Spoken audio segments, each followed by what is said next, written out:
সবার আজকে চোখ ছিল টেলিভিশন সেটে। প্রত্যেকে খবর রাখার চেষ্টা করছেন কি হচ্ছে আদালতে, অর্থাৎ অভয়ার বিচার কোন পথে, কোন অভিমুখে। মিশ্র প্রতিক্রিয়া রয়েছে মানুষের মধ্যে, এ বিষয়ে কোনো সন্দেহ নেই। প্রথমে দেখে নিই আজকে শিয়ালদা কোর্টে ঠিক কি হয়েছে, কিভাবে কোন অভিমুখে এগোচ্ছে গোটা ঘটনা, একবার দেখে নেব।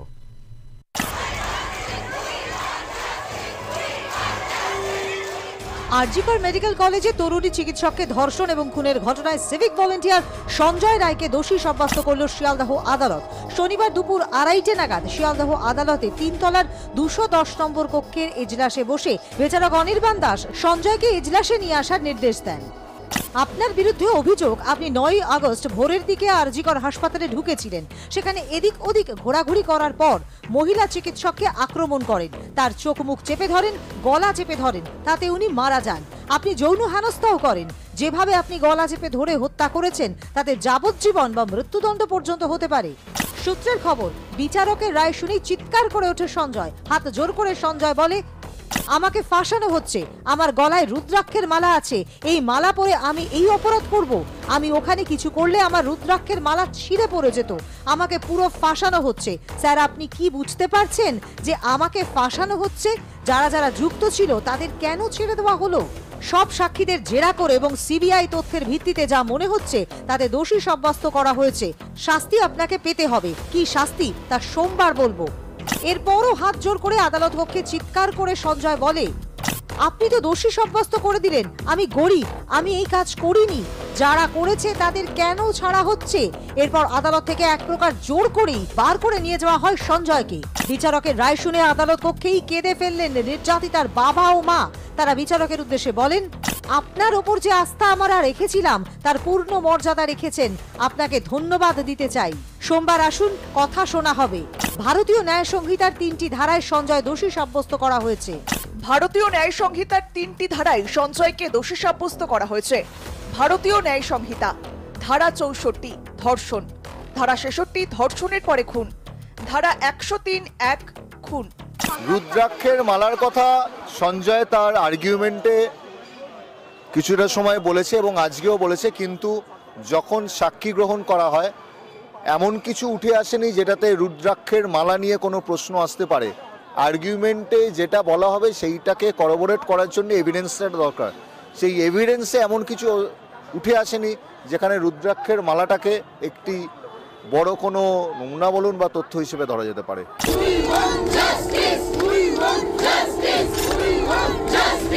তবে এখনো মেলেনি বহু প্রশ্নের উত্তর। আদালতের এই রায়দানে খুশি নন অনেকেই। সিবিআই এর তদন্ত নিয়ে প্রশ্ন তুলেছিলেন নির্যাতিতার বাবা মা ও আন্দোলনকারী চিকিৎসকেরা। আগামী সোমবার দুপুর 12:30 নাগাদ এই মামলার সাজা ঘোষণা। মৃত্যুদণ্ড নাকি যাবজ্জীবন, কোনটা বাঁচা হবে সঞ্জয়ের ক্ষেত্রে? সোমবার সেদিকেই তাকিয়ে গোটা রাজ্য। ষষ্ঠী চট্টোপাধ্যায়ের রিপোর্ট, আর+ নিউজ।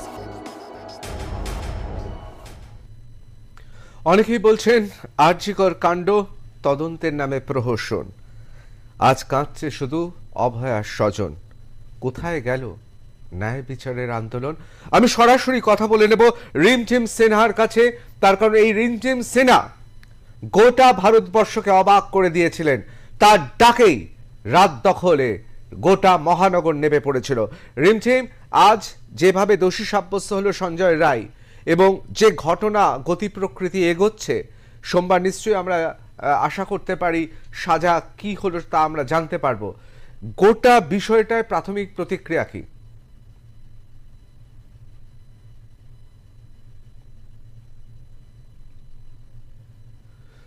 আমাদের মনে হচ্ছে যোগাযোগ বিচ্ছিন্ন হয়ে গেছে, আমরা আবার তার কাছে আসবো। তার আগে একবার আপনাদের সঙ্গে পরিচয় করিয়ে দিয়ে এই মুহূর্তে আমাদের সঙ্গে যারা অতিথিরা রয়েছেন স্টুডিওতে, আমাদের সঙ্গে রয়েছেন সৌম্য সুব্র রায়, আইনজীবী, সেই আইনজীবী যিনি প্রথম কলকাতা হাইকোর্টে এই বিষয়ে মামলা করেন। আমাদের সঙ্গে রয়েছেন গর্গ চট্টোপাধ্যায়। গর্গ আমাদের প্রথম বলেছিল এবং অবশ্যই আর+ নিউজে আমরা দাবি করতে পারি গর্বের সঙ্গে আমরা সঞ্জয় রায় বলেছি, অন্য কিছু বলিনি। আমি পরিচয় করিয়ে দেব আমাদের অত্যন্ত প্রিয় বিমল শঙ্কর নন্দ মহাশয়ের সঙ্গে, ভারতীয় জনতা পার্টির মুখপাত্র, বিজেপি নেতা, অধ্যাপক। এবং আমরা সরাসরি একবার চলে যাব রিমঝিমের সঙ্গে আমরা যোগাযোগ করার চেষ্টা করেছি। রিমঝিম, শোনা যাচ্ছে? হ্যাঁ, শুনতে পাচ্ছি। অবশ্যই রিমঝিম, কি মনে হচ্ছে এই গোটা প্রক্রিয়াটা যেভাবে এই মুহূর্তে আদালতে এখনো পর্যন্ত দোষী সাব্যস্ত এবং সাজা ঘোষণা হয়নি, এই কথাগুলো শুনে আপনার প্রাথমিক প্রতিক্রিয়া কি? যে আন্দোলনের ডাক দিয়েছিলেন, যে রাত দখলের ডাক দিয়েছিলেন, যাতে আপনি একেবারে কিংবদন্তির পর্যায়ে উঠে গেলেন, আজকে এই এই জায়গায় এসে আদালতে যেভাবে দোষী সাব্যস্ত হলো সঞ্জয় রায়, আপনি কি খুশি? দেখুন, প্রথম যে কথাটা বলা দরকার সবার আগে সেটা হচ্ছে যে দৃষ্টান্তমূলক শাস্তি পাওয়াটা অত্যন্ত জরুরি। কিন্তু সেখানে যদি শুধুমাত্র সঞ্জয় রায়কেই দোষী সাব্যস্ত করা হয়, তাহলে আমার কোথাও মনে হচ্ছে যে ইচ্ছে করে সিস্টেম্যাটিক্যালি গোটা যে বিষয়টা ঘটেছে 9ই আগস্ট থেকে আজকে 5 মাস বাদে আমরা যা কিছু মিডিয়াতে দেখতে পেয়েছি, যেভাবে ঘটনাগুলো একের পর এক আমাদের সামনে এসেছে, সন্দীপ ঘোষের রেজিগনেশনের পর সন্দীপ ঘোষের আবার প্রিন্সিপাল নিয়োগ হয়ে যাওয়া, বা প্রমাণ লোপাটের কেসে অভিযুক্ত হওয়ার পরে তার সেখানে বেল পেয়ে যাওয়া, বা রাত দখল আন্দোলনকারীদের উপরে পুজোর পর থেকে যে ধরনের হামলার ঘটনা ঘটা, পুলিশ ডেকে এনে তাদের প্রায় থ্রেট দেওয়া, এই গোটা বিষয়টা যদি মাথায় রেখে বুঝতে হয় তাহলে খুব ইজিলি এটা বোঝা সম্ভব যে আরজি করের যে গোটা ঘটনাটা ঘটেছে তা শুধু যতটুকু আমাদের সামনে এসেছে ততটুকু নয়। নিশ্চয়ই এর মধ্যে আরো বড় বড় কিছু নাম জড়িত, যেগুলি এখনো অবধি সামনে আসছে না। সুতরাং কোথাও মনে হচ্ছে যেভাবে বিচার প্রক্রিয়াকে সামনে নিয়ে আসা হচ্ছে, যেন তেন প্রকারেণ বিষয়টা একজনের উপর দিয়ে নামিয়ে দিলেই এই কেসের দফা রফা করে দেয়া যাবে। গোটা সিস্টেমের মধ্যে যে গলতটা সামনে চলে এসেছে, ভেঙে পড়ার যে প্রুফগুলো আমাদের সামনে চলে এসেছে, সেইগুলিকে অ্যাড্রেস করার চেষ্টা করা হচ্ছে না। অবশ্যই রিমঝিম, আমি বলবো যে গোটা কলকাতাতে অনেকের মুখে মুখে একটা কথা ভাসছে এখন, প্রমাণ লোপাট করলো কারা, শুধু সঞ্জয় বাকিরা ছাড়া? এই প্রশ্নটা অনেকেরই মুখে মুখে ঘুরছে। আমি একেবারে সরাসরি প্রশ্ন করব, কোথাও কি মনে হয় একটা বৃহত্তর একটা সিস্টেম, তার কারণেই আজকে অনেকে এখনো পর্যন্ত আইনের আওতায় এলো না? আমি একবারও বলবো না যে পশ্চিমবঙ্গ সরকার, কেন্দ্র সরকার বা বৃহত্তর ক্ষেত্রে একটা বিরাট সেটিং হয়েছে, কিন্তু কোথাও কি মনে হচ্ছে একটা বিরাট সিস্টেম, সেই সিস্টেমের জাতাকলে আজকে সত্যি সত্য কাঁপছে? তদন্তের নামে যা হয়েছে তা ইংরেজিতে যাকে বলে হাফ হার্টেডলি, অর্থাৎ সেইভাবে মনোযোগ দিয়ে তদন্তটাই হলো না, স্বয়ং সম্পূর্ণ পুঙ্খানুপুঙ্খ তদন্ত হলো না। একদমই তাই মনে হয়। আমাদের যে সিস্টেমের মধ্যে আমরা বসবাস করছি সেখানে কোর্ট থেকে এরকম বিষয়ে বলা হচ্ছে যে আপনি যদি কাজের কারণে হোটেলে যাওয়ার জন্য হ্যাঁ বলে থাকেন তাহলে আপনার সঙ্গে ধর্ষণ ঘটলে সেটা নিয়ে কমপ্লেন করা যাবে না। আমরা যে সিস্টেমে বসবাস করি সেখানে পুলিশের কাছে ধর্ষণের রিপোর্ট লেখাতে গেলে সেখানে পুলিশ গ্যাংরেপ করেছে এরকম বহু সার্ভাইভারকে।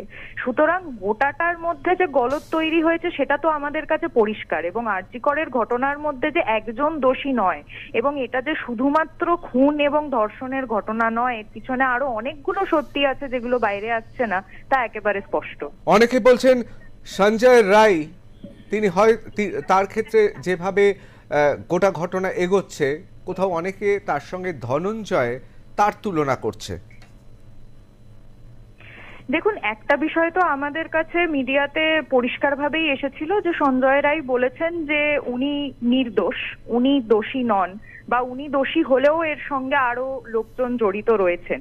কোনোভাবে আমরা দেখতে পেলাম না যে এই বক্তব্যকে কোথাও মান্যতা দেওয়া হলো।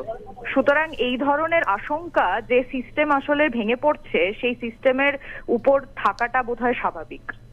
অবশ্যই, অসংখ্য ধন্যবাদ। কিন্তু আমি একবার শুধু রিমঝিম জিজ্ঞেস করব, আপনাদের আন্দোলন কি শেষ? যে রাত দখলের ডাক দিয়েছিলেন আপনি, যে রাত দখল আপনি শুধু ডাক দেননি, পশ্চিম বাংলার আন্দোলনের ইতিহাসে লেখা থাকবে। আমি অন্তত জানি না যে এই রকম ডাক দিয়ে কেউ কোনো রকম রাজনৈতিক দল ছাড়া এইভাবে ডাক দিয়ে গোটা রাতকে আপনি দখল নিয়েছিলেন, মানুষ নিয়েছিল আপনার ডাকে। আপনাদের আন্দোলন কি তাহলে স্তীমিত হয়ে গেল বিভিন্ন চাপে পড়ে? একদমই নয়। আমরা প্রথম থেকেই এটা বলেছি আমাদের আন্দোলন দীর্ঘমেয়াদী, এবং আমরা বহু জেলা, বহু জায়গার কোঅর্ডিনেটরদের সঙ্গে সম্পর্ক তৈরি করে সংগঠিত হওয়ার চেষ্টা করছি, যাতে এই দীর্ঘমেয়াদী আন্দোলনকে আরো স্ট্রং করা যায়। অবশ্যই সুতরাং আন্দোলন চলছে। অবশ্যই, অসংখ্য ধন্যবাদ রিমঝিম, অসংখ্য ধন্যবাদ। আমরা কথা বলছিলাম রিমঝিম সিনহার সঙ্গে। আমাদের সঙ্গে আরও একজন রয়েছেন, তার সঙ্গে আপনাদের পরিচয় করে দিই। বিশিষ্ট আইনজীবী পারমিতা বাড়ি, তিনি আমাদের সঙ্গে রয়েছেন আজকে। পারমিতা, আপনাকেও স্বাগত আর+ নিউজের বাংলা জানতে চাইতে।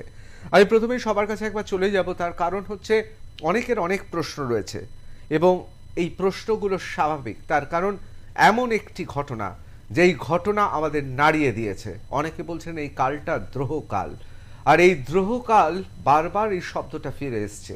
দ্রোহকালে সিস্টেম একটা বিরাট বিরাট প্রভাব বিস্তার করে, তার যাতা করে যারা সত্যের জন্য লড়ে তাদের নিষ্পেষিত হতে হয়। সত্যি কি সেরকম মনে হচ্ছে? আমি প্রথমেই চলে যাব যিনি প্রথম কলকাতা হাইকোর্টে এই কেসটি নিয়ে গিয়েছিলেন, আইনজীবী সৌম্য শুভ্র রায়। সৌম্য, আপনি আজকে যা ঘটলো আদালতে, শিয়ালদা আদালতে, আপনি আইনজীবী হিসেবে কতটা সন্তুষ্ট? কারণ প্রথম আইনজীবীদের মধ্যে আপনি লড়াইটা দিয়েছিলেন, আপনি নিজে স্বতঃপ্রবৃত্ত হয়ে আপনি লড়াইটা লড়তে গিয়েছিলেন। দেখুন, প্রথমত আজকে যেটা ঘটেছে এবং এতদিন ধরে ইনভেস্টিগেশন কনক্লুড হয়ে তারপর ট্রায়াল শেষ করে এই ইনভেস্টিগেশনটাকে কি আপনি ইনভেস্টিগেশন বলবেন? ইনভেস্টিগেশনটা পার্টলি ইনভেস্টিগেটেড, প্রপার ওয়েতে ইনভেস্টিগেশন তো হয়নি। এবং মানে ব্যাপারটা হচ্ছে শুরু থেকে 4 দিন স্টেট পুলিশের হাতে ছিল। তারপর আমরা প্রেয়ার করলাম অনারেবল হাইকোর্টের কাছে, অনারেবল হাইকোর্টের ডাইরেকশনে সিবিআই এনকোয়ারি শুরু হলো। ইন দ্য মিন টাইম যখন স্টেট পুলিশের কাছ থেকে সিবিআই এর কাছে কেস হ্যান্ড ওভার হচ্ছে, সেই সময়তে বহু এভিডেন্স ট্যাম্পার করা হলো, কিছু লোক ঢুকে গেল, কিছু লোক সেখানেতে মেরামতির নাম করে, যেটা প্লেস অফ অকারেন্সের পাশে, যার উপরে একটা ভয়ঙ্কর সন্দেহ যে পাশের ঘরটিতে হয়তো অ্যাকচুয়ালি ইনসিডেন্টটা ঘটেছে, তারপর বডিটাকে এই ঘরে ভিকটিমের নির্যাতিতার দেহ এই ঘরে আনা হয়েছে, সেই অ্যাকচুয়াল প্লেস অফ অকারেন্স যেটা হলেও হতে পারতো সেই ঘরটাকে ভেঙে দেওয়া এবং এভিডেন্স ট্যাম্পার করার প্রচুর অ্যালিগেশন এলো। তারপর সিবিআই এনকোয়ারি শুরু করলো, সুপ্রিম কোর্টের অবজারভেশনে এনকোয়ারি শুরু হলো, কিন্তু সেই এনকোয়ারিতে কোনো ফ্রুটফুল রেজাল্ট শেষ অবধি বেরোলো না। অবশ্যই। আমি আপনার কাছে আসছি, আমি একবার গর্গর কাছে চলে যাবো। গর্গ, বিভিন্ন জায়গায় ভাষার জন্য, বাংলা ভাষার জন্য, বাঙালির জন্য আন্দোলন করা হয়েছে, কিন্তু এই ধরনের ঘটনা আগে কখনো দেখেছো? যে ঘটনাতে সঞ্জয় রায় বানিয়ে দেওয়ার চেষ্টা করা হলো এবং সেটা প্রচার করা হচ্ছে। প্রথমেই আমি এই মুহূর্তে আর+ চ্যানেল যারা দেখছেন, একটি বাঙালি মালিকানাধীন চ্যানেল, ঠিক আছে, আপনাদের অভিনন্দন জানাতে চাই যে আপনি এমন একখানা চ্যানেল দেখছেন যেখানে সঞ্জয় রায় লেখা হচ্ছে না, যেখানে সঞ্জয় রায় লেখা হচ্ছে। যে বাঙালি ডাক্তার বোন তিলোত্তমার, আরজি করে বাঙালি ডাক্তার বোন তিলোত্তমার ধর্ষক ও খুনি যে দোষী সাব্যস্ত হয়েছে তথ্য প্রমাণাদির ভিত্তিতে আজকে আদালতে, সে যে বাঙালি নয়, সে যে বিহার থেকে আসা একজন বহিরাগত ক্রিমিনাল, যে কিনা পশ্চিমবঙ্গের সিভিক সিস্টেমে ইনফিলট্রেট করেছে রাজনৈতিক দালালির কারণে, এবং এই ক্রিমিকিটকে বাঙালি সাজানোর চেষ্টা অন্তত এই চ্যানেল করছে না। আপনাদেরও ধন্যবাদ জানাই প্রথমত, ঠিক আছে। আপনি হয়তো এরপরে যে চ্যানেলটা দেখতে যাবেন ওখানে দেখবেন সঞ্জয় রায় বাঙালি শেখানো হচ্ছে আজও, ঠিক আছে। একটা কথা বলতে চাই, আজকে কিন্তু আরেকটা ইন্টারেস্টিং ডে। অশোক সিং গুরাত, সেখানে আরেকজন বাঙালি শিশুকে চকলেট দেখিয়ে ধর্ষণ এবং খুন করার জন্য চুচড়ো কোর্টে দোষী সাব্যস্ত হয়েছে আজকে, অ্যাজ অফ টুডে। আমি বলছি, আপনি বিহারে এরকম একটা দিন দেখাতে পারবেন যেখানে কোনো বাঙালি, সেখানে কোনো লোকাল নারীর ওপর বা শিশুর ওপর খুন ধর্ষণের কেসে কখনো দোষী সাব্যস্ত হয়েছে? তবে এক্ষেত্রে বাঙালি হিসেবে বলবো যে যদি এই ধরনের ঘটনা বিহারে বা উত্তরপ্রদেশে ঘটায় কেউ, তাহলে কিন্তু বাঙালি হিসেবে গর্বিত হব না। আমি কথা বলছি, যদির কথা নদীতে থাক, বাঙালি ওখানে গেলে কুঁকড়ে থাকবে, ক্রাইম করবে কি? কিন্তু কথাটা হচ্ছে উল্টেই আশকারাটা কি করে পেল? কারণ আমরা দেখেছি সঞ্জয় রায় এই ঘটনাটা ঘটানোর পরে কে আর ইনভলভড সেটা সময় বলবে। এ যে ধর্ষণ খুন করেছে সেটা আজকে তথ্য প্রমাণাদির মাধ্যমে এসছে, ঠিক আছে। এইটুকু আমরা জানি, আমরা হয়তো পুরোটা জানি না, কিন্তু যেটুকু জানি তাতে এ যে নির্দোষ, ঠিক আছে, যেটা অনেকে বলার চেষ্টা করছিল বলির পাটা ইত্যাদি, না, অনেকে বলছেন ধনঞ্জয়ের মতো, ধনঞ্জয় ভার্সন 02। শুনুন, ধনঞ্জয়ের কে কোনো ভারতের কেন্দ্রীয় সরকারের দলের বড় এমএলএ নেতা তাকে নির্দোষ বলে ডাকেনি, সঞ্জয় রায়কে ডেকে। তার বিরাট, তাকে নির্দোষ প্রমাণের এক গণ আন্দোলন ছিল। ধনঞ্জয়কে বরং দোষী সাব্যস্ত করে, ঠিক আছে, বহিরাগত সমাজকে খুশি করার গণ আন্দোলন ছিল। আমরা তৎকালীন মুখ্যমন্ত্রীর স্ত্রীকে দেখেছি তাই নিয়ে পথে নামতে, সেটা একটা অন্য কেস, ঠিক আছে। এই অশোক সিং এর কেস, অন্যরা এটা তো করতে পারছে না। আমি আপনাকে দুটো ঘটনা মনে করাতে চাই। 2018 সালে গুজরাটে একটি শিশুকে ধর্ষণ এই কেস হয়। বিজেপি সরকার তখন, এখনো বিজেপি সরকার, এক সপ্তাহের মধ্যে 25,000 ইউপি বিহারের লোককে সেখান থেকে তাড়িয়ে দেওয়া হয়। পুলিশ চুপ। তখন কিন্তু তারা আগে হিন্দু বা আগে ভারতীয় ছিল না, ঠিক আছে। গুজরাটিরা বুঝে নিয়েছে সে আগে গুজরাটি এবং এরা কারা। আসামে সঞ্জয় রায়ের এই ঘটনা ঘটানোর পরে আমরা বলছি গত 3 মাসের মধ্যে একজন মারোয়ারি সে একটি অসমিয়া নারীকে শ্লীলতাহানি করে। কেস তো কেসের মতো হয়েছে। শিবসাগর জেলার প্রতিটি মারোয়ারি, ইনক্লুডিং মানে বয়স্ক তাদেরকে হাঁটু গেড়ে ক্ষমা চাইতে হয়েছে on camera, on behalf of community, in presence of সেখানে বিজেপির রাজ্য শিক্ষামন্ত্রী Manoj Pegu, in front of camera. অর্থাৎ এই ভারতের চিত্র, স্বাভাবিক চিত্র, এবং এটাকে আমি অস্বাভাবিক মনে করছি। সেখানে যখন এখানে আমরা দেখি তথাকথিত বড় বড় মিডিয়া কায়েমি স্বার্থ এই বহিরাগত ক্রিমিনালকে, এই ক্রিমিকিটকে বাঙালি সাজানোর চেষ্টা করছে, ধিক্কার জানাই, আপনাদের অভিনন্দন জানাই। অবশ্যই আমি একবার চলে যাব বিমল শঙ্কর নন্দ মহাশয়ের কাছে। বিমল বাবু, আজকে গোটা ঘটনাটা তাতে আপনার প্রতিক্রিয়া কি?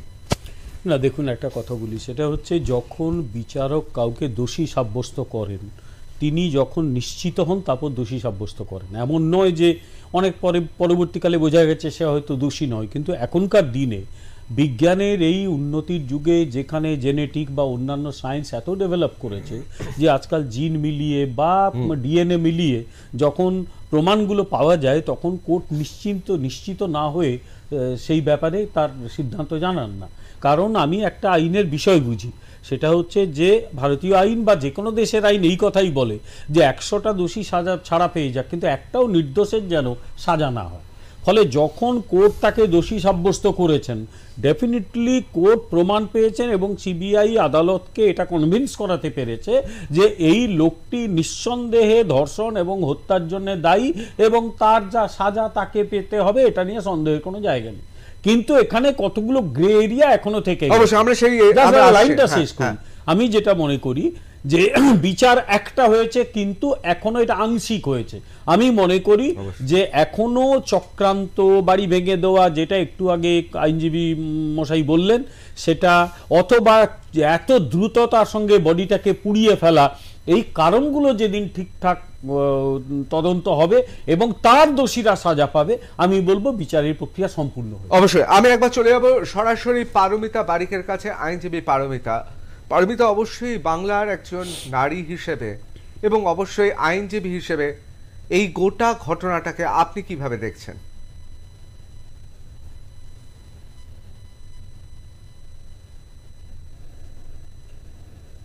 হ্যালো, হ্যাঁ পারমিতা, এই গোটা বিষয়টা আইনজীবী এবং একজন বাংলার মেয়ে হিসেবে আপনি কিভাবে দেখছেন, এবং বিশেষ করে আজকে দোষী সাব্যস্ত হওয়ার পর? আমরা ভীষণভাবে আশাবাদী ছিলাম, যে আমরা তো বরাবরই আইনের প্রতি আমাদের ভরসা, বরাবরই আমরা সবচেয়ে অলওয়েজ বলে গেছি কি আইনের প্রতি ভরসা রাখার জন্য। সবাইকে অনেকভাবে রিকোয়েস্ট করার পর অ্যাটলিস্ট 9 আগস্টের পর থেকে আজকেই আমরা কিছুটা হলেও আমরা আজকে একটা বিচারের আশা দেখতে পাচ্ছি। আর পুরোটা দেখার জন্য আমাদের অবশ্যই সোমবার পর্যন্ত ওয়েট করতে হবে। হ্যাঁ, তো আজকে আমরা ভীষণভাবে আশাবাদী হলাম এতদিন পর। যা ঘটে গেছে সত্যি আমরা অ্যাজ এ ফিমেল হিসাবে রাস্তাঘাটে চলার যে মানে ভীষণভাবে আমরা, অবশ্যই প্রত্যেকটা বাংলার মেয়ে এবং অবশ্যই মেয়ের বাবা মা ভাই দাদা প্রত্যেকের মধ্যে একটা আতঙ্ক ছিল। পারমিতা, আমি আপনার কাছে আসছি। আমি একবার চলে যাব ডাক্তার বিপ্লব চন্দ্র, বিখ্যাত চিকিৎসক আপনারা জানেন, এবং জুনিয়র ডাক্তারদের আন্দোলন এবং আরজি করে তারা ছিলেন এবং এখনো আছেন। আমি প্রথমে বিপ্লব বাবুর কাছে চলে যাবো। বিপ্লব বাবু, আজকে দোষী সাব্যস্ত হয়েছে সঞ্জয় রায়, আবার অন্যদিকে এটাও ঠিক মানুষ বলছে যে এই যে এত আর্জিকর কাণ্ড নিয়ে তদন্তের নামে প্রহসন হয়েছে, মানুষ বলছেন আজকে কাঁদছে শুধু অভয়ার স্বজন, কোথায় গেল ন্যায় বিচারের আন্দোলন? আপনার কি মনে হয়? এ কথা খুব পরিষ্কার যে আশঙ্কা আমরা প্রথম দিন থেকে করে আসছিলাম, যে যেভাবে কলকাতা পুলিশ এবং সিবিআই তদন্ত নিয়ে ছিনিমিনি করলো, ছেলে খেলা করলো এবং তথ্য প্রমাণ লোপাট করার চেষ্টা করলো কলকাতা পুলিশ, সিবিআই 3 মাস ধরে গবেষণা করেও সন্দীপ ঘোষ এবং অভিজিৎ মণ্ডলকে কোনো অভিযোগ তার বিরুদ্ধে প্রমাণ না করতে পেরে চার্জশিট জমা দিতে পারলো না। এইসব দেখে আমাদের খুব আশঙ্কাই হচ্ছিল যে 18ই জানুয়ারি যে রায়দান হবে সেখানে হয়তো সত্য উদ্ঘাটিত হবে না। ওই একা সঞ্জয় রায়কে দোষী সাব্যস্ত করে সবাই রেহাই পাওয়ার চেষ্টা করবে, সবাই, প্রশাসন, পুলিশ প্রশাসন, সিবিআই, এমনকি বিচার ব্যবস্থাও সম্ভবত। বিপ্লববাবু, আজকে তো শিয়ালদা আদালত চত্বরে আপনিও ছিলেন। ছিলাম, একদমই ছিলাম। সেখানে এই 2:30-এর সময় 2:20 নাগাদ যখন রায়দান হলো তারপরে সেখানে কয়েক হাজার মানুষের জমায়েত, একটাই কথা সবাইকার মুখে, স্লোগানে একটাই কথা, যে সঞ্জয় রায় ছাড়া আর কে বা কারা ছিল সেটা আমরা জানতে চাই। ফলে আমাদের আশঙ্কা যেটা ছিল সেটাই আজকে বাস্তবে আমরা দেখলাম যে সঞ্জয় রায় ছাড়া বাকি যারা দোষী ছিল, যারা এই খুনের চক্রী ছিল, যারা এই পুরো ষড়যন্ত্রের মাথা ছিল, তারা কিন্তু কেউ ধরা পড়লো না। ফলে গোটা বাংলার মানুষ কিন্তু আজকে কাঁদছে, ক্ষোভে ফেটে পড়ছে। আজকে ক্ষোভের যে আগুন, সেই আগুন কিন্তু নিভলো না। বিপ্লববাবু, একজন অত্যন্ত প্রতিষ্ঠিত চিকিৎসক হিসেবে আমি জিজ্ঞেস করব আপনাকে, আপনি ময়নাতদন্তের রিপোর্টটা দেখেছেন, আপনার কি মনে হয় এটা কি একা একজন লোকের পক্ষে সম্ভব? একদমই নয়। আমি কোনো ফরেনসিক এক্সপার্ট নই, একজন চিকিৎসক। ফরেনসিক সায়েন্স আমাদের সামান্য একটু পড়তে হয়।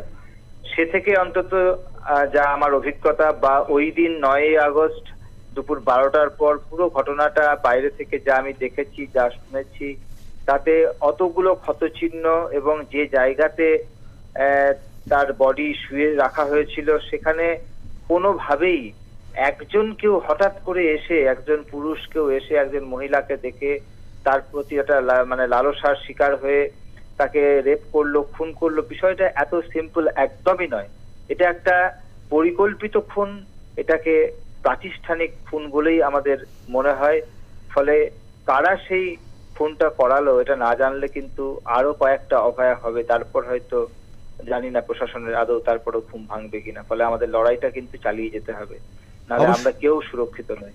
অবশ্যই ধন্যবাদ, অসংখ্য ধন্যবাদ ডক্টর বিপ্লব চন্দ্রকে। তিনি আজকে শিয়ালদা আদালত চত্বরে ছিলেন এবং আমরা এক ঝলকে দেখে নেব বাবা, অর্থাৎ অভয়ার বাবা, নির্যাতিতার বাবা, তার প্রতিক্রিয়া, তারপর আবার আলোচনায় ঢুকে যাব।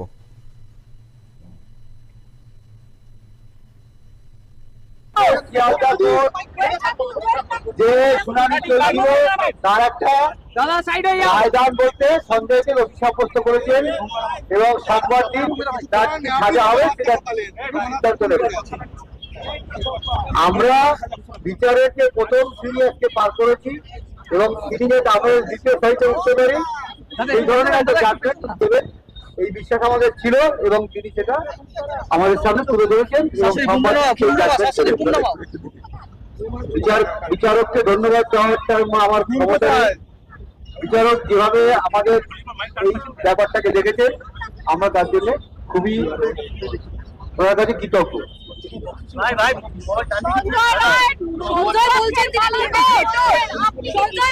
কথাটা সঞ্জয় রায় যেদিন সাক্ষী দিয়েছিল, সঞ্জয় রায় যেদিন সাক্ষী নেওয়া হয়েছিল সেদিনও বলেছিল, তিনি বলছেন নির্দোষ, তিনি নির্দোষ বলছে, তাকে নাকি ফাঁসানো হয়েছে, কোনো রকম কোনো এভিডেন্স আসেনি। সঞ্জয় রায় যেটা বলবে সেটা এভিডেন্সে আসবে, সেরকম কোনো এভিডেন্স এখনো অব্দি আসেনি কোর্টের কাছে। এইবার সংবাদ মাধ্যমকে বলবো, আর কিছু বলতে পারছি না, এইটুকু করে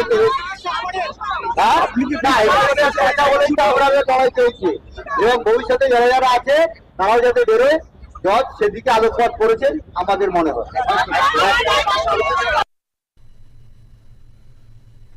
আপনারা বুঝতেই পারছেন, চতুর্দিকে মানুষের মধ্যে অভয়া নির্যাতিতার বিচার গোটা সমাজ চাইছে, কিন্তু কেউই হলফ করে বলতে পারছেন না যে সঞ্জয় রায় ছাড়া অন্যান্যরা ছিলেন কি ছিলেন না।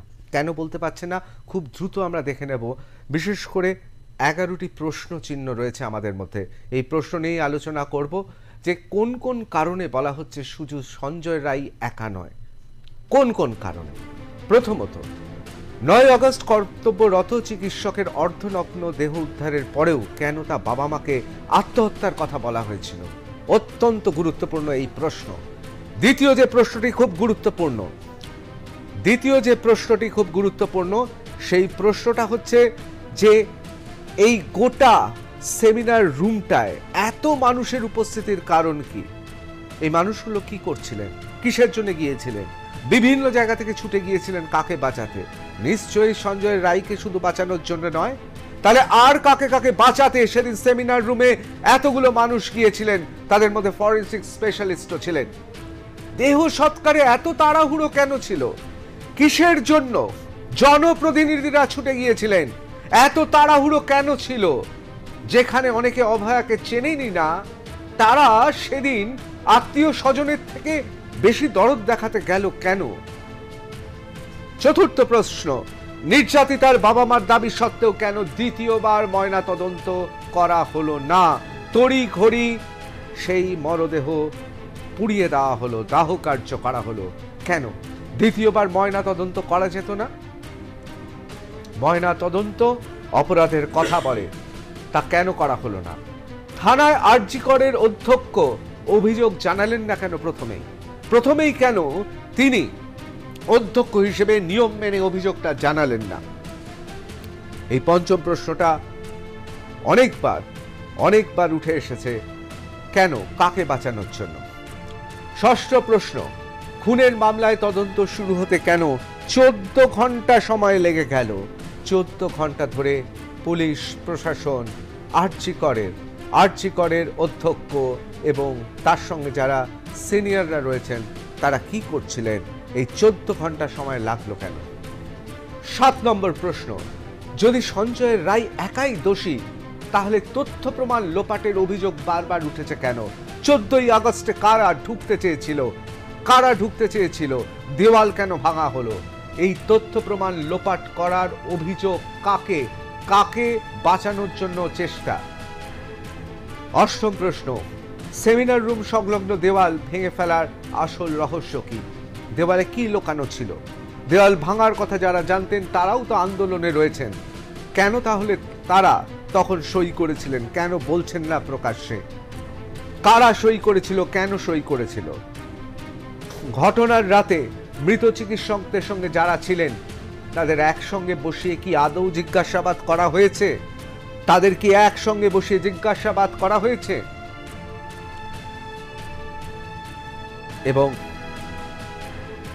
এবং অত্যন্ত গুরুত্বপূর্ণ প্রশ্ন,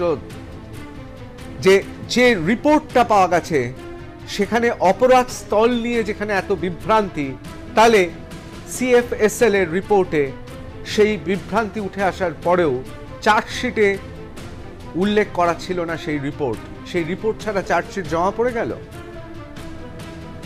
50 জনের সাক্ষী বয়ান হলেও কোনো বিশেষ কারণে প্রাপ্ত থেকে গেলেন নির্যাতিতার মা।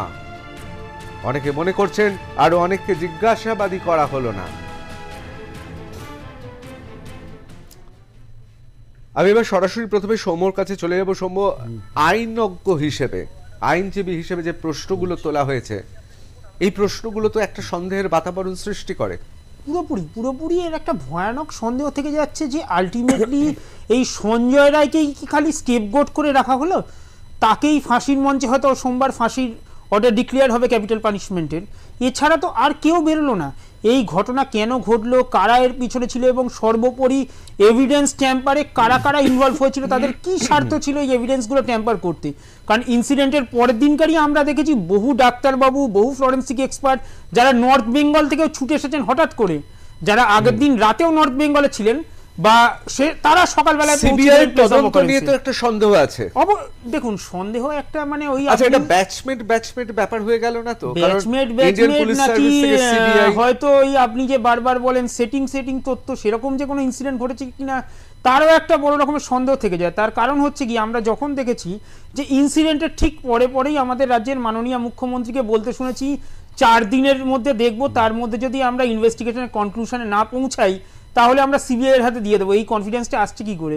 হয়তো আগে থেকেই জানতেন যে আমরা যে তদন্ত করব সেই কনক্লুশনটাই আসবে সিবিআই এর ইনকোয়ারিতে। মানে আপনি বলছেন তাহলে একটা কোথাও সিবিআই এর উপর রাজ্য সরকারের এই প্রথম 1 দশক বাদে এই প্রথম রাজ্য সরকারের সিবিআই এর প্রতি একটা বিরাট বিশ্বাস ছিল অবশ্যই। আমি একটু বিমলদার কাছে যাব। বিমলদা, এই বিশ্বাসটা সিবিআই এর উপর আমরা তো মুখ্যমন্ত্রী মমতা বন্দ্যোপাধ্যায়কে প্রতিনিয়ত সংবাদের সুযোগে বা সংবাদ করার সুবাদে আমরা তো দেখি তিনি মুখ্যমন্ত্রী হওয়ার পরে, তার আগে অনেকবার সিবিআই চেয়েছেন বামেদের বিরুদ্ধে, কারণ এ রাজ্যের পুলিশ প্রশাসনের উপর তার আস্থা ছিল না, সেটাই স্বাভাবিক। কিন্তু এই প্রথম আমরা দেখলাম সিবিআই এর উপর মাননীয় মুখ্যমন্ত্রী মমতা বন্দ্যোপাধ্যায় তিনি বলছেন প্রকাশ্যে যে তোমরা যদি না করতে পারো সিবিআই কে দিয়ে দেবো।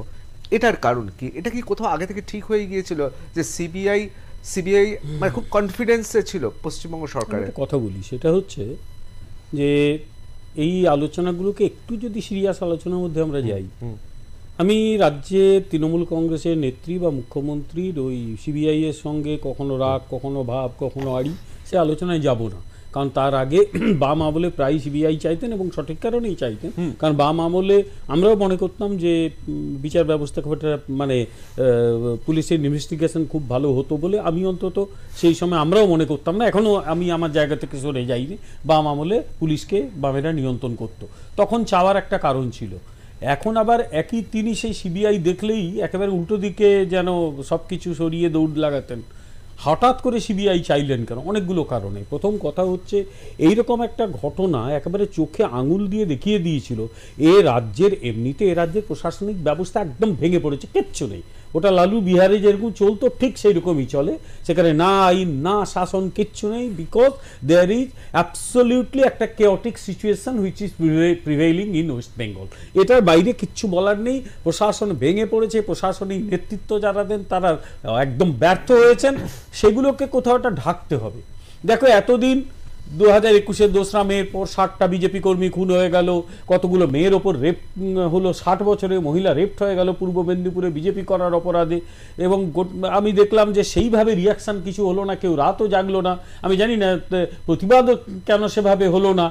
তারপরে যখন একটা আর্জিকর, এবং তখন এই লোকগুলো এই ধরনের ধর্ষকরা তো এতে উস্কানি পায়, তারা তো সাহস বেড়ে যায় যে আমি যা খুশি করব, আমার কেউ কিছু করতে পারবে না।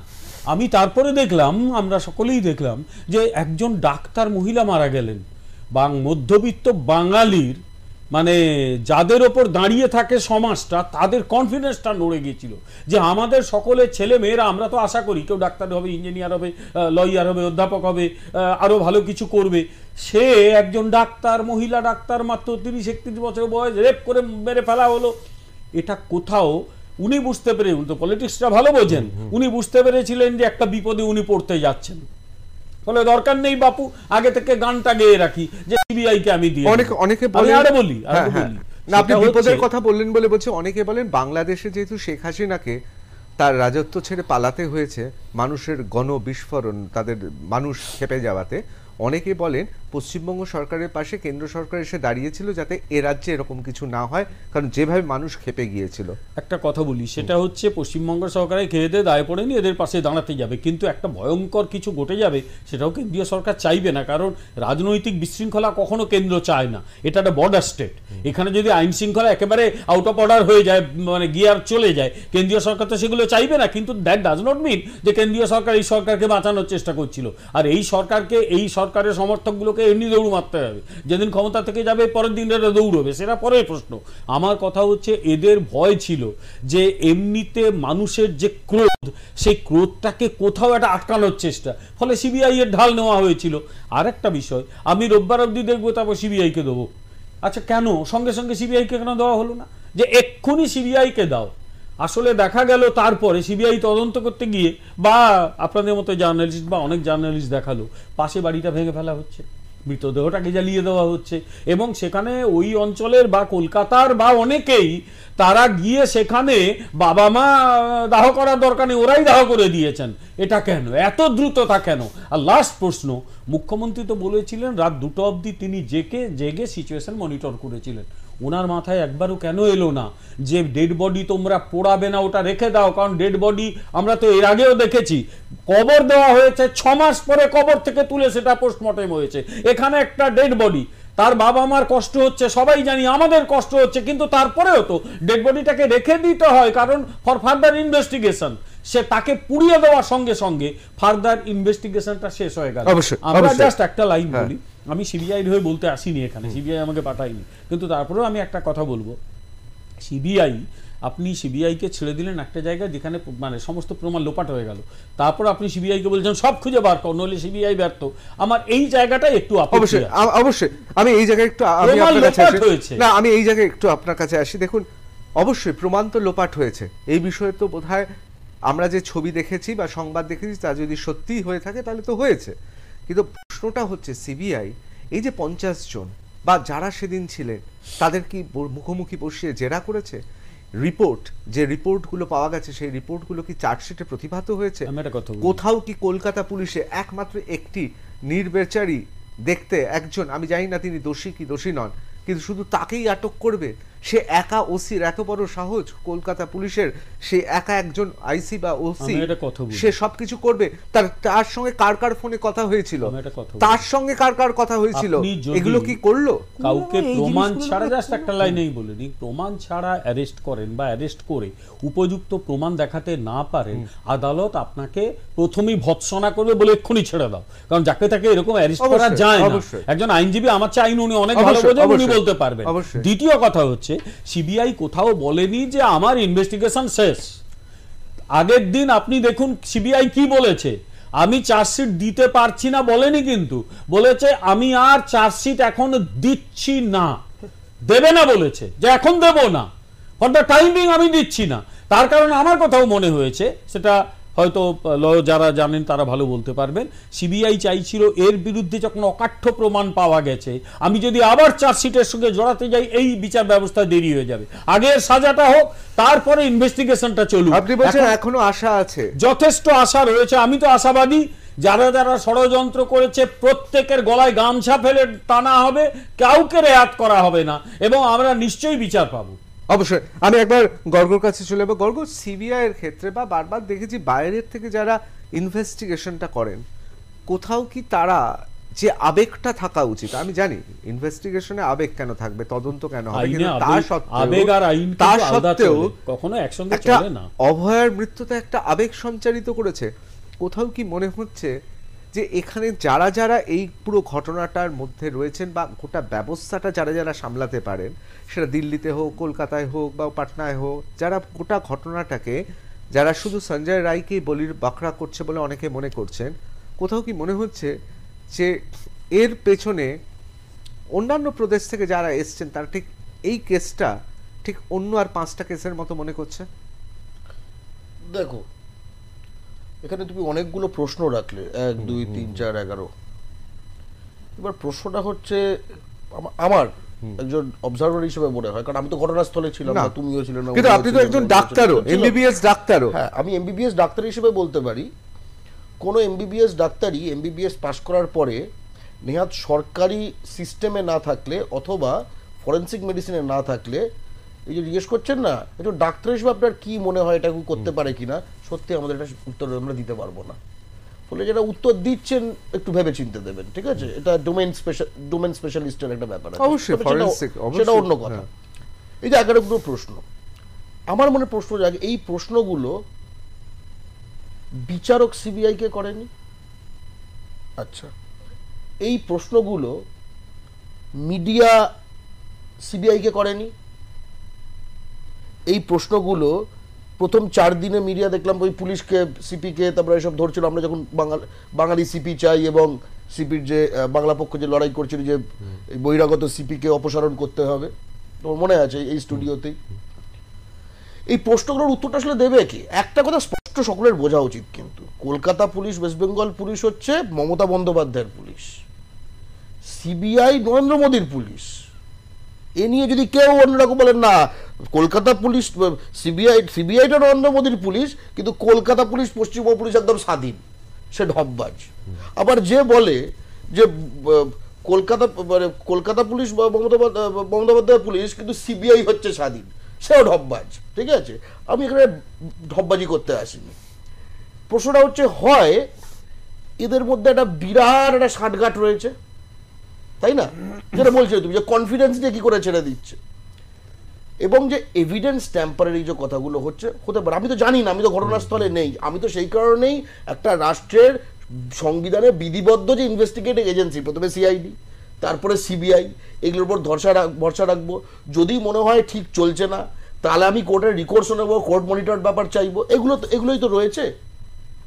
আমি একটা জিনিস কিছুতেই পাচ্ছি না এখানে, যে আমাদের এই উত্তরগুলো যাদেরকে জিজ্ঞেস করার কথা, ঠিক আছে, সেই সিবিআই কর্তারা যখন সিজিও কমপ্লেক্স থেকে বেরোচ্ছে, তার ওখানে বুম নেই। না অনেকবার আছে, তারা উত্তর দিচ্ছেন না, উত্তর দিচ্ছেন। আচ্ছা, এইবার একটা গুরুত্বপূর্ণ কথা, তারা উত্তর দিচ্ছেন না কেন?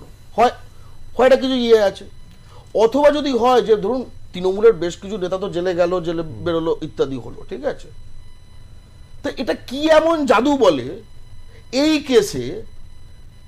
এখানে কোনো তৃণমূলের কোনো নেতা মন্ত্রী সে অর্থে আমরা দেখিনি। সন্দীপ ঘোষ বলা হচ্ছে, এটা তো তৃণমূলের নেতা মন্ত্রী না, তাদেরকে আটকানোর জন্য এইরকম টপ লেভেল অব্দি, মানে একদম মমতা মোদী একদম সব একই রকম হয়ে গেল। আমরা কি একটা কিছু উত্তর চাই, নাকি আমরা এই বেসিক কেসটা, যেরকম আমি বলছি, এটা অন্যরকম ভাবে ভাবতে বলছি। আজকে যদি বেরোতো যে সঞ্জয় রায় দোষী নয়, সাপোজ এইটা বললো বিচার, যদি আজকে বলতেন, যদি অনেক লোক খুশি হয়ে যেত, আমি কিন্তু এই খুশিটাকে আসলে আমি ভয় পাই। এটা একটা রাজনৈতিক খুশি, এই খুশিটা রাজনৈতিক হতো, আমি কিন্তু একখানা বিকল্প একটা অবস্থার কথা বলি। ধরো যদি এই তো যে জায়গা থেকে আসতো, এটা কি বিচার সিক করার? এই তো বাংলা পক্ষ স্পষ্ট বলছে, এই সঞ্জয় রায়ের ফাঁসি চাই, যে সামনে সাপ্লিমেন্টারি চার্জশিট যদি দেবে, সে ভোটের আগেও যদি রাজনীতি করার জন্য দেয় তবুও দিক, যা করার জন্য দিক। কিন্তু আমি এটাও মনে করতে চাই, কারণ আমি তো এভিডেন্স বেস জিনিসগুলো দেখবো। এই যে যখন এই সন্দীপ ঘোষ ইত্যাদি, এই টালা থানার ওসি, এরা যখন ছাড়া পেলো বলতে জামিন পেলো, বিচারক কি বলেছে যে তুমি কিছুতেই কোনো কানেকশন এস্টাবলিশ করতে পারছো না, তাই ছাড়া পাচ্ছে।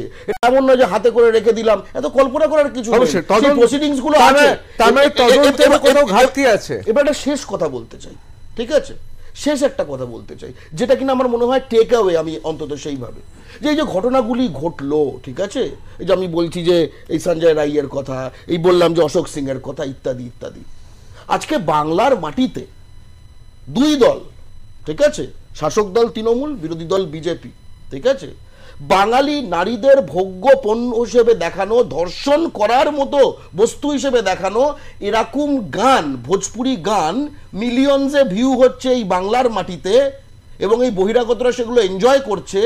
এরকম গাওয়া একজন ভোজপুরি পর্নস্টারকে বিজেপি ক্যান্ডিডেট করার চেষ্টা করেছিল আসানসোলে, সেটা বাংলা পক্ষ লড়ে আটকে দিয়েছে। আবার তাকেই তৃণমূলের হরেরাম সিং এবং তার পুত্র প্রেমপাল সিং, জামুরিয়ার বিধায়ক, যার বিরুদ্ধেও বাংলা পক্ষ বাঙালি ঐশী ঘোষকে সমর্থন জানিয়েছিল সিপিএম এর, তাকে আবার ডেকে আনছিল প্রোগ্রাম করার জন্য। এবং বিজেপির মহিলা মোর্চার প্রধান অগ্নিমিত্রা পাল, সে বলেছিল যে সঞ্জয় রায় নির্দোষ, এই সঞ্জয় রায় বহিরাগত, এবং পবন সিং, এই ভোজপুরি পর্নস্টার যে বাঙালি নারীকে ধর্ষণের করে, সে হচ্ছে একজন মস্ত শিল্পী। আমরা আসলে কোন বাংলায় বাস করছি? আমি একটু বাদে আসছি। আমি একবার সরাসরি পারমিতা বারিকের কাছে চলে যাবো। পারমিতা, আপনি কি মনে করেন সিবিআই যে তদন্ত করেছে, যে প্রশ্নগুলো উঠছে, এই প্রশ্নগুলো কি অহেতুক উঠছে, নাকি সত্যি এই প্রশ্নগুলো রয়ে যাচ্ছে? এগুলো অযথা কিছুই নয়, এগুলো অবশ্যই রয়ে যায়, একটা কোয়েশ্চেন তো রয়েই যায় আমাদের মধ্যে। এই কোয়েশ্চেন গুলোর উত্তরও আমরা পেয়ে যাব, তার জন্য আমাদের ওয়েট করতে হবে। এই যে আজকে সঞ্জয় রায় মিস্টার কনস্ট্যান্টলি নিজেকে নির্দোষ বলে প্রমাণ করছিলেন, কিন্তু কি করে এই যে বায়োলজিক্যাল যে সিম্বল, যেটা তিনি কি করে অস্বীকার করতে পারে? এটা তো অস্বীকার করার কোনো জায়গা নেই। অবশ্যই অবশ্যই অবশ্যই অত্যন্ত গুরুত্বপূর্ণ। আমি লাস্ট একটা কথা বলতে চাই, এই যে দেখুন সবচেয়ে স্কাউন্ড্রেল যারা হয় না, তারা, আমি খুব লজ্জা লাগলো যে আমি শিব ঠাকুরের ভক্ত, কদিন আগে আমি এই বঙ্গেশ্বর শিব মন্দিরে গেছিলাম, যেটা বুড়িমা যে চকলেট বোম ফ্যাক্টরি তাদের মালিকের বাড়িতে বুড়িমার নিজস্ব প্রতিষ্ঠিত, সে রুদ্রাক্ষ মালাকে ডিফেন্স করছে, যার কিনা একখানা বায়োলজিক্যাল এভিডেন্স যেগুলো মিট করছে। মানে এই যে প্রতিটি স্কাউন্ড্রেল, হিন্দু হোক মুসলমান হোক, স্কাউন্ড্রেল হলে ধর্মকে একখানা ইয়ে হিসেবে ব্যবহার করে, ঢাল হিসেবে। পারমিতা, তাহলে আপনি বলছেন বায়োলজিক্যাল এভিডেন্স গুলো পাওয়া গেছে বেশ কিছু, কোনো জায়গায় নেই। অবশ্যই অবশ্যই আমি এই বিষয়ে আপনার কাছে আসছি। আমি একবার সোমশুভ্রর কাছে চলে যাবো। সোমশুভ্র, অনেকেই বলছেন যে এই গোটা ঘটনাটা এমন হয়েছিল যে অনেক ক্ষেত্রে দেখি যে সিংহের দল আক্রমণ করলো, তারপর তাদের খাওয়া শেষ হয়ে গেলে তারা হায়নাকে ডেকে নিয়ে এলো।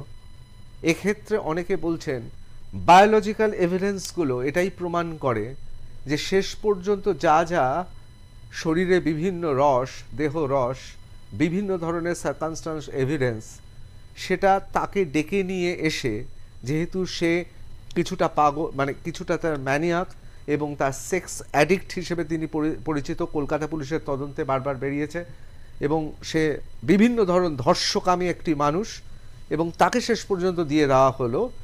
এবং তার যে গাড়ি ভাঙা হয়েছিল বলে কথা, অর্থাৎ তার যে গাড়িটা ভাঙা, সে গাড়িটা কে ভাঙলো বা এটা যদি গুজব হয়ে থাকে সে বিষয়েও কিন্তু কোনো রকম তথ্য আসেনি। এবং এই গোটা ঘটনাটা ঘটলো কি করে, সেমিনার রুমে ওরকম পরিচ্ছন্নভাবে থাকলো, সার্কামস্ট্যান্সিয়াল এভিডেন্সগুলোকে খুব সুন্দর সুচারুভাবে লোপাট করে দেওয়া হলো। আর এই যে হায়নার মতো পরবর্তীকালে এলো, তার বায়োলজিক্যাল এভিডেন্সগুলোকেই খাড়া করা হলো। এই রকম একটা তথ্য কিন্তু উঠে আসছে, এবং এই তত্ত্বটাকে আমি ব্যক্তিগতভাবে প্রচণ্ড রকমের বিশ্বাস করি যে এমন কিছু হয়েছিল যে কারণে এই মেয়েটিকে বাঁচিয়ে রাখার, এই ভিকটিমকে, তিলোত্তমাকে বাঁচিয়ে রাখাটা খুব দুষ্কর হয়ে যাচ্ছিল কারোর পক্ষে বা কিছু ব্যক্তির পক্ষে।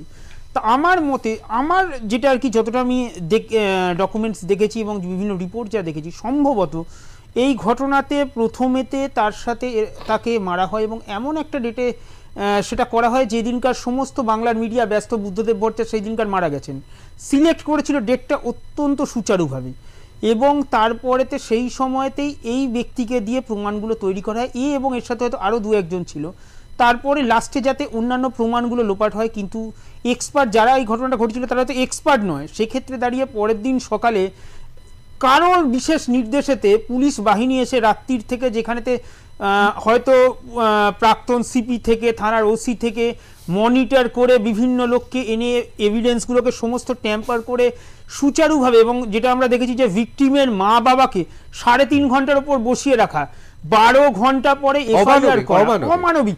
এবং আমরা যেটা দেখেছি যে অনারেবল সুপ্রিম কোর্টের একজন জাজ বলছেন যে আমি আমার 30 বছরের কেরিয়ারে এই জিনিস দেখিনি। এরকম ভয়ঙ্কর জিনিস করে আলটিমেটলি যারা অ্যাকচুয়াল অপরাধী তারা হয়তো আজকে যে জাজমেন্টটা পাস হয়েছে সেটা খালি একজন স্কেপগোটের, সে নির্দোষ সেটা কিন্তু কখনোই না, সে অবশ্যই দোষী, কিন্তু এর পিছনে থাকা আরো যারা ব্যক্তি ছিল তারা হারিয়ে গেছে। এবং বারবার আরো একটা লাস্ট কনক্লুশনে যেটা বলার, যে এখন প্রচন্ড একটা কোয়েশ্চেন থেকে যাচ্ছে যে ভবিষ্যতে এরপরে আসল লোকগুলো আর বেরোবে কিনা, কারণ কনভিকশন আইন কি বলছে, এরপর আইন কি বলছে? জেসিকা লাল মার্ডার কেস আমাদের মনে আছে, রিওপেন হয়েছিল। দেখুন, খালি জেসিকা লাল না, এর সাথে সাথে আরো যেমন Shimla murder case, rape and murder case, বহু কেস, কয়েকটা কেসে দেখা গেছে সেগুলোতে কি হয়েছে, লোয়ার কোর্টেতে কনভিকশন হয়ে যাওয়ার পর যখন অ্যাপেলেট অথরিটির কাছে গেছে, অর্থাৎ হাইকোর্টে গেছে, সেই সময় তাদের হাইকোর্ট বা সুপ্রিম কোর্ট নতুন করে ইনভেস্টিগেশন করে নতুন কিছু এভিডেন্স করার পাওয়ার, আশা এখনো শেষ হয়ে যায়নি, আশা শেষ হয়ে যায়নি, কিন্তু এতদিন পরেতে আলটিমেটলি খুঁজে বার করা এটাও কিন্তু বাস্তবিকভাবে প্রচন্ড একটা কঠিন। অবশ্যই আশাবাদী। খুব ব্রিফলি যেটা বলতে চাই, সঞ্জয় রায়, আমরা যে প্রশ্নগুলো করছি, আমার শুধু একটা জিনিস মনে হচ্ছে, সে তো আজকে কোর্টে ধরো অনেক সাদা পোশাকে এমনি লোক ছিল ইত্যাদি, সে রুদ্রাক্ষ না দেখিয়ে এই পুরো যে কনস্পিরেসিটার কথা বলছে এটা বললো না কেন? একদম, আমি কেন বলছি আমি বলছি, কারণ তাহলে তো সে একটা সহযোগী হলো, তো তার অন্তত ভলিউম কমে। এই যে আমরা ফাঁসি চাইছি, আমি সত্যি সঞ্জয় রায় ফাঁসি চাই। আরেকটা কথা আমি লাস্ট একবার বলতে চাই, এই সঞ্জয় রায় কিন্তু শুধু এই সোমনাথ পণ্ডিত স্ট্রিটে থাকে একটা সঞ্জয় রায় না, আজকে ভাটপাড়া, টিকিয়াপাড়া, লিলুয়া, রিসরা, আসানসোল, শিলিগুড়ি, বড়বাজার, রাজাবাজার প্রচুর সঞ্জয় রাইতে পড়ে গেছে। একটা কলাকে হয়তো কাটার চেষ্টা করা হচ্ছে, বাংলা পক্ষ পুরো কাঁদি কেটে নামাতে। অবশ্যই আমি একবার চলে যাবো বিমলদার কাছে। বিমলদা, কি মনে হচ্ছে আশার আলো তাহলে এখন আছে? বিশেষ করে আপনি যে কথাটা বললেন খুব তাৎপর্যপূর্ণ, সিবিআই ত্বরান্বিত করেছে সঞ্জয় রাইয়ের কেস, অন্যগুলো নেই এখনো একবারও বলেনি। এটা শুধু আমি বলবো না, সিবিআই এর সঙ্গে যুক্ত ছিলেন এমন একজন বিশিষ্ট মানুষ, আমি আর নাম নিতে চাইছি না, আপনিও জানেন, তিনি একাধিক ইন্টারভিউ দিয়েছেন এবং তাঁরও একই বক্তব্য যে সিবিআই প্রথমে এই বিচারটা শেষ করতে চাইছে, তারপরের চ্যাপ্টারটা এবারে ওপেন হয়তো তারা করবে, এইটুকু আশা তো রাখতেই হবে। তার কারণ এর সঙ্গে যে বৃহত্তর ষড়যন্ত্রটা রয়েছে বলে আমরা সন্দেহ করছি, সেই বৃহত্তর ষড়যন্ত্রটাকে খুঁজে বার করার দরকার এবং আমি আশা রাখি সিবিআই সেটা পারবে। অবশ্যই। আমি পারমিতার কাছে একবার চলে যাবো। পারমিতা, কি মনে হচ্ছে আশার আলো এখনো আছে? এখনো আছে আশার আলো, আমাদেরকে ধৈর্য ধরতে হবে, পেশেন্স অবশ্যই রাখতে হবে, একদমই আশার আলো আছে। আমরা ভীষণভাবে আশাবাদী, আবার সবকিছু আমরা ঠিক করতে পারবো, সমস্ত কিছু আবার ঠিক হয়ে যাবে। অবশ্যই। আমার সময় একেবারে শেষ, কিন্তু আমাদের ভান্ডারে আরো অনেক কিছু ছিল, তার কারণ এখানে আলোচনা শেষ তো নয় এ বিষয়ে। আমরা অবশ্যই তাকিয়ে আছি সোমবার কি হয়। অনেকে বলছেন একেবারে হায়নার মতো ব্যবহার করা হয়েছে শেষ মুহূর্তে সঞ্জয় রায়কে, কিন্তু সঞ্জয় রায় রুদ্রাক্ষর মালা দেখাচ্ছেন, যে কথা গর্গ বললেন, যদি সত্যি ঘটে থাকে কেন বলছেন না? তার কারণ, অনেকে বলছেন তার কারণ এটাই, যে কারণে অনেকেই, সে সারদা হোক অন্যান্য কেস হোক, অনেকেই অনেকের কথা মুখ ফুটে বলছে না, নিজের কাঁধে নিচ্ছে, তার কারণ জানে জেলের বাইরে থেকে, গারদের বাইরে থেকে সাহায্য আসবে। এই মুহূর্তেই তুরুপের তাস হয়তো ফেলছে না, তার কারণ সঞ্জয় রায়দের মতো অপরাধীরা জানে এরপর তার আরও আইনত সুযোগ আছে, হয়তো সেই জন্যে সেও তার তুরুপের তাস দেখাচ্ছে না, অথবা বাইরে থেকে যে সাহায্য তাকে যারা বলছেন, বোঝাচ্ছেন যে এখনই সব শেষ নয়, সেটা শেষ হবে না বলে নামগুলো বলছে না। এটা অনেকে মনে করছেন যে ঘর মোছার কাপড়ের মতো ব্যবহার করা হয়েছে সঞ্জয় রায়কে, অর্থাৎ সমস্ত কিছু ঘটানো হয়েছে, তারপর তাকে ডেকে নিয়ে আসা হয়েছিল যাতে তার দেহরস এবং সার্কামস্ট্যান্সিয়াল এভিডেন্সগুলো থাকে। বাদবাকি যেগুলো পড়েছিল রাত্রেবেলায়, পরের দিন সকালবেলায় বিখ্যাত ফরেন্সিক স্পেশালিস্ট এবং বিখ্যাত আইনজীবীরা সেখানে গিয়েছিলেন কারোর এক ডাকে, তার কারণ সেই সিন্ডিকেট জানতো পুরোপুরিভাবে নির্মূল করতে হবে। আর এই জন্য 14 ঘন্টা ধরে গড়িমসি করা হয়েছে, এগুলো তো অস্বীকার করা যাবে না। অনেকে বলছেন সব আশা শেষ, না, জেসিকা লাল মার্ডার কেস থেকে একের পর এক কেস বলা যেতে পারে রিওপেন হতেই পারে। আমি ব্যক্তিগতভাবে 10 জন আইপিএস অফিসারের সঙ্গে কথা বলেছি, তাদের মধ্যে দুদে পুলিশ কর্তা আছেন যারা তদন্ত করেন, তাদের মধ্যে এমন 2 জন আছেন যারা 2 জন সিবিআইতে কর্মরত ছিলেন, প্রাক্তন। উপেন বিশ্বাস থেকে শুরু করে, নজরুল ইসলাম থেকে শুরু করে, হুমায়ুন কবিরের মতো প্রাক্তন আইপিএসদের সঙ্গে কথা বলেছি, আরো অনেকে ছিলেন। 10 জনের মধ্যে একজন শুধু বলেছেন না সঞ্জয় রায় অপরাধটা করেছেন, বাদবাকি 9 জন বলেছেন না। তার মধ্যে 5 জন বলছেন কোনোভাবেই শুধু একা সঞ্জয় রায় করতে পারে না, আর বাদবাকি 4 জন বলছেন সঞ্জয় রায় ছাড়াও যারা ছিল তাদের বিরুদ্ধে প্রমাণ যদি না দেখানো যায় তাহলে প্রমাণ করা যাবে না। অনেকে বলছেন এমন সব ধূর্ত চালাক লোকেরা সেদিন ছিল যারা ফরেন্সিক সায়েন্স জানে, এবং যে কারণ দেওয়ালটা ভাঙা হচ্ছিল কারণ তারা জানেন যে রাসায়নিক পদার্থ দিয়ে রক্ত মোছা যায়, জল দিয়ে সবসময় রক্ত মোছা যায় না, কিন্তু 3D এক্সরেতে সেই রক্তের স্টেইন অর্থাৎ দাগ পাওয়া যেতে পারে। সেই দাগ একমাত্র যদি মুছতে হয় তাহলে দরকার হয় সিলিকা, কিন্তু সিলিকা ঘটনাস্থলে নিয়ে আসা যেত না, আর সেই জন্যই দেওয়াল ভাঙা হচ্ছিল, কারণ সিমেন্টের মধ্যে বা প্লাস্টারের মধ্যে সেই দেওয়ালের বালি দিয়ে, কাঁচের উপর যেমন বালি দিয়ে ঘষে কাঁচকে ঘষা কাজ করে যাওয়া যায়, ঠিক সেই উপায়ে রক্তের স্টেন মোছা হচ্ছিল যাতে 3D এক্সরেতে ধরে না। এখন প্রশ্ন হচ্ছে সিবিআই কি এই তদন্তগুলো করে দেখেছে?